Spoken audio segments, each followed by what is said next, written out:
Remplacement du capteur de rupture de la chaîne. Pour le remplacement du capteur de rupture de la chaîne, vous avez besoin des outils suivants.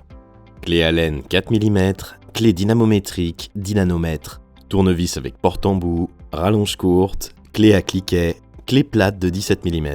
Pour détendre la chaîne, commencez par mettre l'installation en marche et ouvrez le mode manuel. Sélectionnez maintenant « Détendre la chaîne » dans l'interface utilisateur pour relâcher la tension de la chaîne. Retirez maintenant la chaîne. Commencez par la pointe du guide chaîne.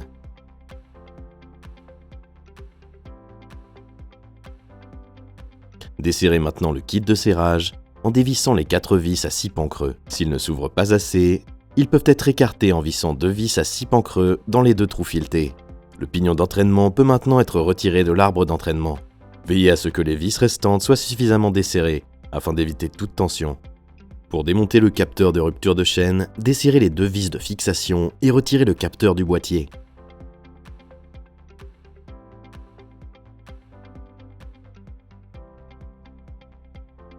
Débranchez maintenant la fiche d'alimentation du capteur. Ensuite, à l'aide d'une clé plate de 17, vous pouvez desserrer le contre-écrou et retirer le capteur de la tôle. L'écrou, blanc dans ce cas, peut maintenant être prémonté sur un nouveau capteur. Ensuite, l'écrou peut être revissé sur la tôle.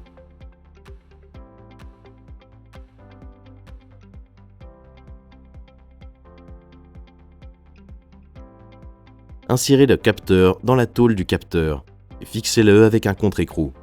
La saillie de l'écrou doit être d'au moins 2 mm.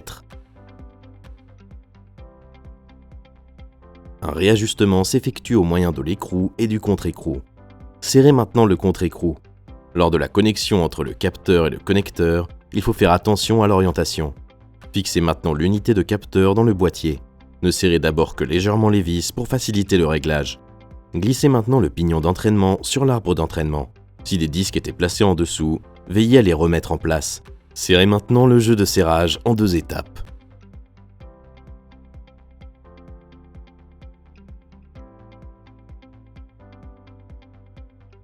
Posez maintenant la chaîne sur le pignon d'entraînement et alignez-la dans les rainures de guidage. Respectez le sens de rotation de la chaîne. Sélectionnez maintenant « Tendre la chaîne » dans l'interface utilisateur de Cambium pour créer une tension. Tournez la chaîne de manière à ce qu'une dent de la chaîne orientée vers le capteur se trouve devant le capteur. Prescrire le capteur jusqu'à ce qu'un contact soit signalé par la lumière orange. Serrez ensuite les vis de fixation du capteur.